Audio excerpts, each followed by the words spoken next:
New Keynesian economics is a school of contemporary macroeconomics that strives to provide microeconomic foundations for Keynesian economics.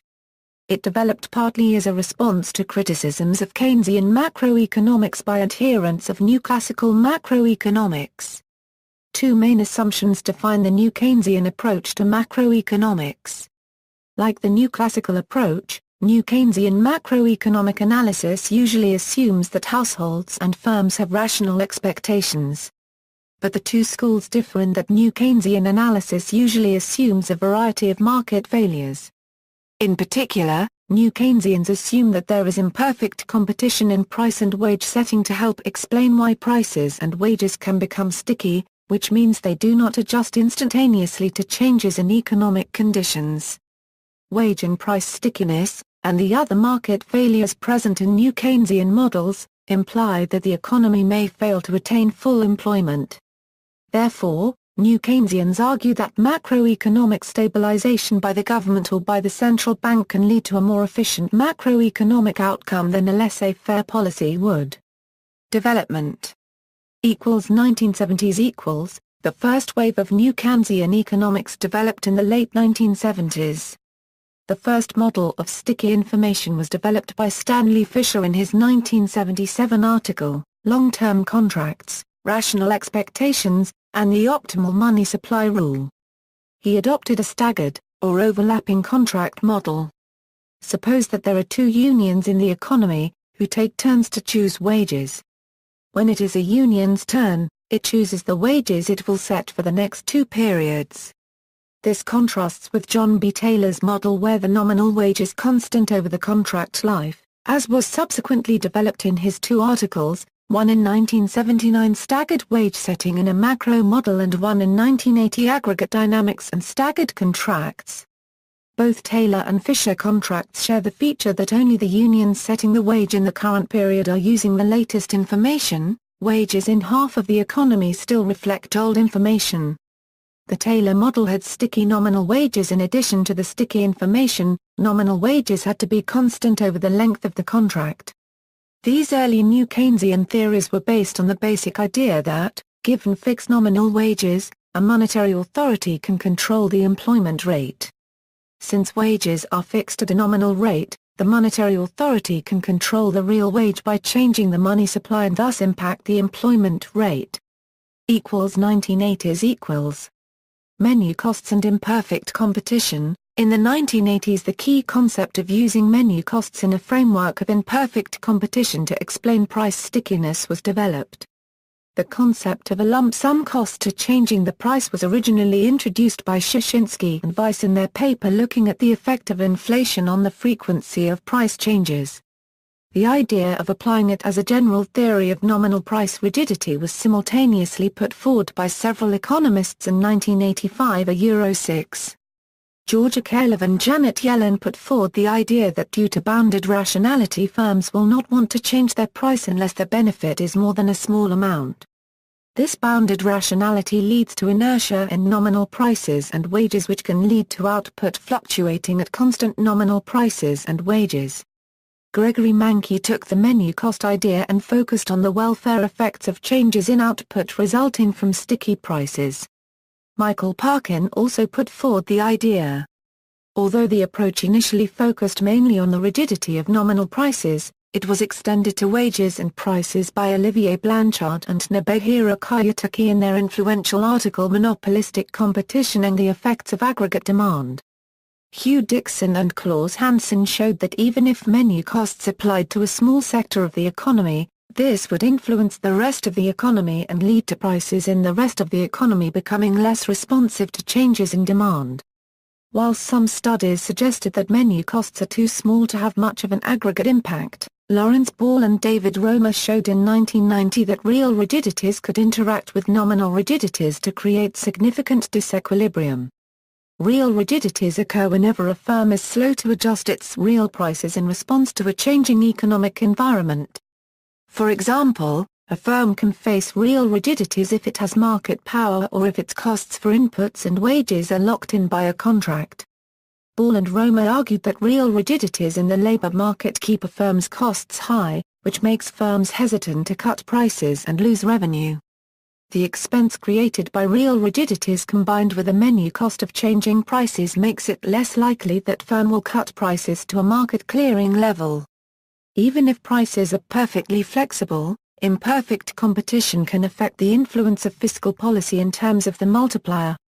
Hugh Dixon and Gregory Mankey developed independently simple general equilibrium models showing that the fiscal multiplier could be increasing with the degree of imperfect competition in the output market. The reason for this is that imperfect competition in the output market tends to reduce the real wage, leading to the household substituting away from consumption towards leisure. When government spending is increased, the corresponding increase in lump sum taxation causes both leisure and consumption to decrease. The greater the degree of imperfect competition in the output market, the lower the real wage and hence the more the reduction falls on leisure and less on consumption. Hence the fiscal multiplier is less than 1, but increasing in the degree of imperfect competition in the output market. The Carvo staggered contracts model. In 1983 Guillermo Carvo wrote Staggered Prices in a Utility Maximizing Framework. The original article was written in a continuous time mathematical framework, but nowadays is mostly used in its discrete time version. The Carvo model has become the most common way to model nominal rigidity in new Keynesian models. There is a probability that the firm can reset its price in any one period h, or equivalently the probability that the price will remain unchanged in that period. The probability h is sometimes called the Carvo probability in this context. In the Carvo model the crucial feature is that the price setter does not know how long the nominal price will remain in place, in contrast to the Taylor model where the length of contract is known ex ante. Coordination failure. Coordination failure was another important new Keynesian concept developed as another potential explanation for recessions and unemployment. In recessions a factory can go idle even though there are people willing to work in it, and people willing to buy its production if they had jobs.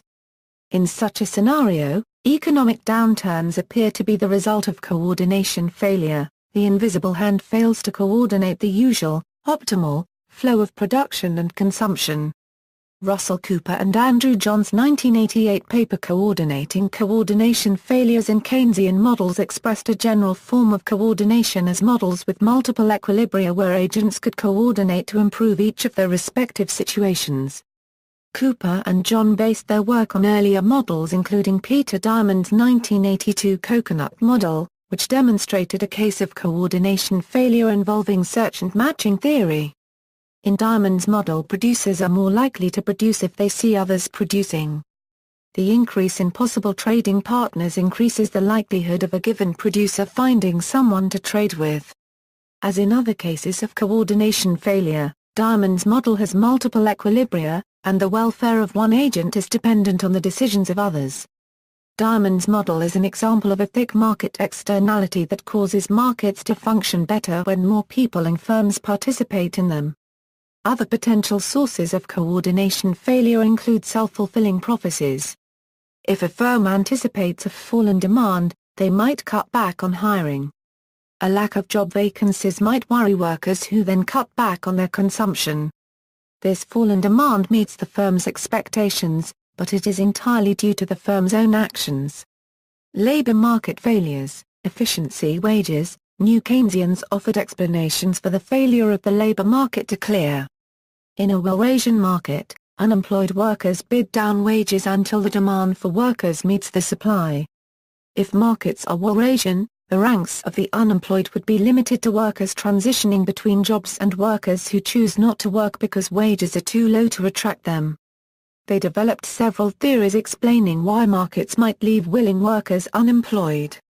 The most important of these theories, New Keynesians, was the efficiency wage theory used to explain long-term effects of previous unemployment, where short-term increases in unemployment become permanent and lead to higher levels of unemployment in the long run.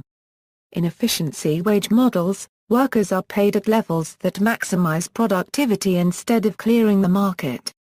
For example, in developing countries, firms might pay more than a market rate to ensure their workers can afford enough nutrition to be productive. Firms might also pay higher wages to increase loyalty and morale, possibly leading to better productivity. Firms can also pay higher than market wages to forestall shirking. Shirking models were particularly influential. Carl Shapiro and Joseph Stiglitz's 1984 paper Equilibrium Unemployment as a Worker Discipline Device created a model where employees tend to avoid work unless firms can monitor worker effort and threatens slacking employees with unemployment. If the economy is at full employment, a fired shirker simply moves to a new job. Individual firms paid their workers a premium over the market rate to ensure their workers would rather work and keep their current job instead of shirking and risk having to move to a new job. Since each firm pays more than market clearing wages, the aggregated labor market fails to clear. This creates a pool of unemployed laborers and adds to the expense of getting fired. Workers not only risk a lower wage, they risk being stuck in the pool of unemployed. Keeping wages above market clearing levels creates a serious disincentive to shirk that makes workers more efficient even though it leaves some willing workers unemployed. 1990s. The new neoclassical synthesis. In the early 1990s, economists began to combine the elements of new Keynesian economics developed in the 1980s and earlier with real business cycle theory. RBC models were dynamic but assumed perfect competition. New Keynesian models were primarily static but based on imperfect competition. The new neoclassical synthesis essentially combined the dynamic aspects of RBC with imperfect competition and nominal rigidities of new Keynesian models. Tachyon was one of the first to do this, in a model which used the Carvo pricing model. Goodfriend and King proposed a list of 4 elements that are central to the new synthesis: intertemporal optimization, rational expectations, imperfect competition, and costly price adjustment. Goodfriend and King also find that the consensus models produce certain policy implications. Whilst monetary policy can affect real outputs in the short run, but there is no long-run trade-off. Money is not neutral in the short run but it is in the long run. Inflation has negative welfare effects. It is important for central banks to maintain credibility through rules-based policy like inflation targeting. Taylor Rule. In 1993, John B. Taylor formulated the idea of a Taylor Rule, which is a monetary policy rule that stipulates how much the central bank should change the nominal interest rate in response to changes in inflation, output, or other economic conditions. In particular, the rule stipulates that for each 1% increase in inflation, the central bank should raise the nominal interest rate by more than 1 percentage point. This aspect of the rule is often called the Taylor principle. According to Taylor's original version of the rule, the nominal interest rate should respond to divergences of actual inflation rates from target inflation rates and of actual gross domestic product from potential GDP. In this equation, is the target short-term nominal interest rate, is the rate of inflation as measured by the GDP deflator, is the desired rate of inflation, is the assumed equilibrium real interest rate, is the logarithm of real GDP, and is the logarithm of potential output, as determined by a linear trend. The new Keynesian Phillips curve. The new Keynesian Phillips curve was originally derived by Roberts in 1995, and has since been used in most state-of-the-art new Keynesian DSGE models. The new Keynesian Phillips curve says that this period's inflation depends on current output and the expectations of next period's inflation. The curve is derived from the dynamic Carvo model of pricing and in mathematical terms is the current period T expectations of next period's inflation are incorporated as, where is the discount factor? The constant captures the response of inflation to output, and is largely determined by the probability of changing price in any period, which is the less rigid nominal prices are, the greater the effect of output on current inflation. The science of monetary policy. The ideas developed in the 1990s were put together to develop the new Keynesian dynamic stochastic general equilibrium used to analyze monetary policy. This culminated in the 3-equation new Keynesian model found in the survey by Richard Clarida, Geordie Garley, and Mark Gartler in the Journal of Economic Literature. It combines the 2 equations of the new Keynesian Phillips curve and the Taylor rule with the dynamic is curve derived from the optimal dynamic consumption equation. These three equations formed a relatively simple model which could be used for the theoretical analysis of policy issues. However, the model was oversimplified in some respects. Also, it does not perform well empirically. 2000 In the new millennium there have been several advances in new Keynesian economics. The introduction of imperfectly competitive labor markets, whilst the models of the 1990s focused on sticky prices in the output market. In 2000 Christopher Akeg, Dale Henderson and Andrew Levin adopted the Blanchard and Kiyotaki model of unionized labor markets by combining it with a Carvo pricing approach and introduced it into a new Keynesian DSGE model. The development of complicated DSGE models. In order to have models that worked well with the data and could be used for policy simulations, quite complicated new Keynesian models were developed with several features. Seminal papers were published by Frank Smits and Raphael Wouters and also Lawrence J. Cristiano, Martin I. Chenbaum and Charles Evans. The common features of these models included, habit persistence. The marginal utility of consumption depends on past consumption. Carvo pricing in both output and product markets, with indexation so that when wages and prices are not explicitly reset, they are updated for inflation, capital adjustment costs and variable capital utilization. New shocks, demand shocks, which affect the marginal utility of consumption, markup shocks that influence the desired markup of price over marginal cost. Monetary policy is represented by a Taylor rule. Bayesian estimation methods. Sticky information. The idea of sticky information found in Fisher's model was later developed by Gregory Mankey and Ricardo Reis. This added a new feature to Fisher's model: there is a fixed probability that you can replan your wages or prices each period. Using quarterly data, they assumed a value of 25%, that is, each quarter 25% of randomly chosen firms' unions can plan a trajectory of current and future prices based on current information. Thus, if we consider the current period, 25% of prices will be based on the latest information available. The rest on information that was available when they last were able to replan their price trajectory. Mankey and Reis found that the model of sticky information provided a good way of explaining inflation persistence. Sticky information models do not have nominal rigidity. Firms or unions are free to choose different prices or wages for each period. It is the information that is sticky, not the prices. Thus, when a firm gets lucky and can replan its current and future prices, it will choose a trajectory of what it believes will be the optimal prices now and in the future. In general, this will involve setting a different price every period covered by the plan. This is at odds with the empirical evidence on prices. There are now many studies of price rigidity in different countries, the US, the Eurozone, the UK and others. These studies all show that whilst there are some sectors where prices change frequently, there are also other sectors where prices remain fixed over time. The lack of sticky prices in the sticky information model is inconsistent with the behavior of prices in most of the economy. This has led to attempts to formulate a dual stickiness model that combines sticky information with sticky prices. Policy implications. New Keynesian economists fully agree with new classical economists that in the long run, the classical dichotomy holds: changes in the money supply are neutral. However, because prices are sticky in the new Keynesian model, an increase in the money supply does increase output and lower unemployment in the short run. Furthermore, some new Keynesian models confirm the non-neutrality of money under several conditions. Nonetheless, new Keynesian economists do not advocate using expansive monetary policy for short-run gains in output and employment, as it would raise inflationary expectations and thus store up problems for the future.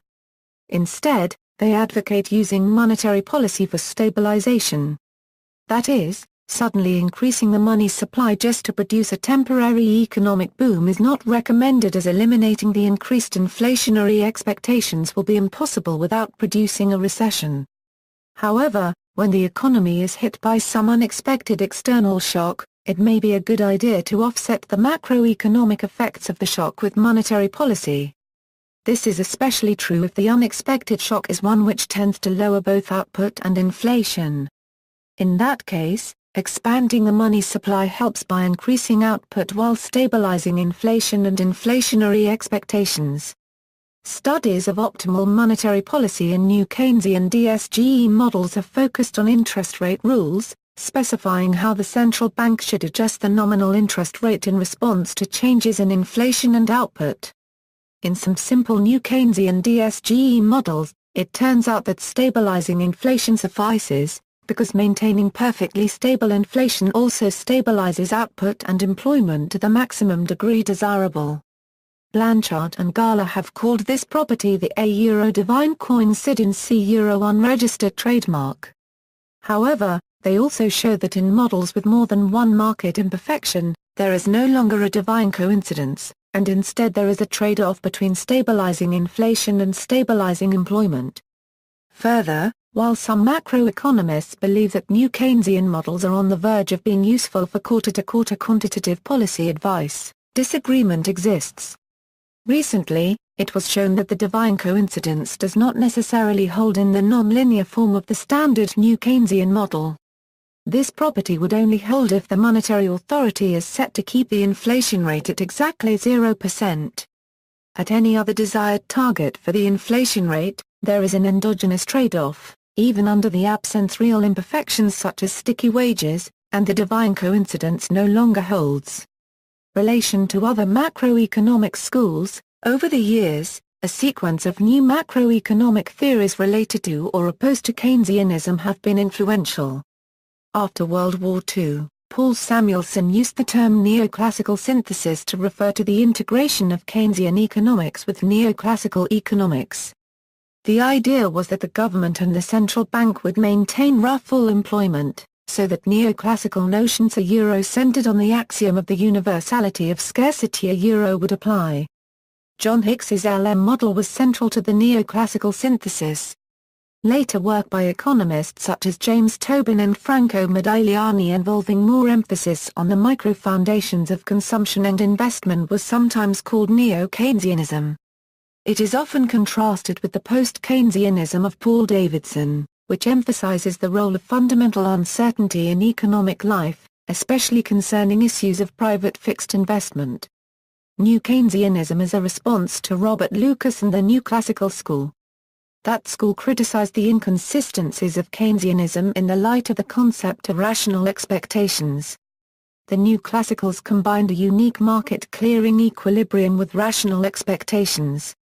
The New Keynesians use micro-foundations to demonstrate that price stickiness hinders markets from clearing. Thus, the rational expectations-based equilibrium need not be unique. Whereas the neoclassical synthesis hoped that fiscal and monetary policy would maintain full employment, the new classicals assumed that price and wage adjustment would automatically attain this situation in the short run. The new Keynesians, on the other hand, see full employment as being automatically achieved only in the long run, since prices are sticky in the short run. Government and central bank policies are needed because the long run may be very long.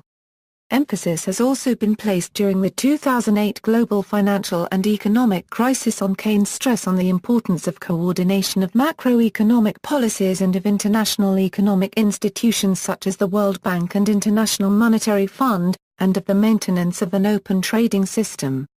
This has been reflected in the work of IMF economists and of Donald Markwell. Major new Keynesian economists. See also, Carvo contracts. 2008 2009 Keynesian resurgence, new neoclassical synthesis, sticky prices, welfare cost of business cycles, Taylor contracts. References. Further reading, Clarida, Richard. Gala, Geordie. Gartler, Mark. The Science of Monetary Policy, A New Keynesian Perspective. Journal of Economic Literature 37, 1661 1707. doi, 10.1257/gel 37.4.1661. JSTOR 2565488. Robert J. Gordon, Robert, What is New Keynesian Economics? Journal of Economic Literature. Dixon, Hugh, New Keynesian Economics. New Palgrave Dictionary of Economics New Keynesian Macroeconomics. doi 10.1057/9780230226226,203.1184. Mankey, N. Gregory. New Keynesian Economics. In David A. Henderson. Concise Encyclopedia of Economics. Indianapolis, Library of Economics and Liberty. ISBN 978-0865976658. OCLC 237794267. Rowe, Nick. The Growth Stages of the New Keynesian Model. Worthwhile Canadian Initiative. Retrieved July 24, 2014.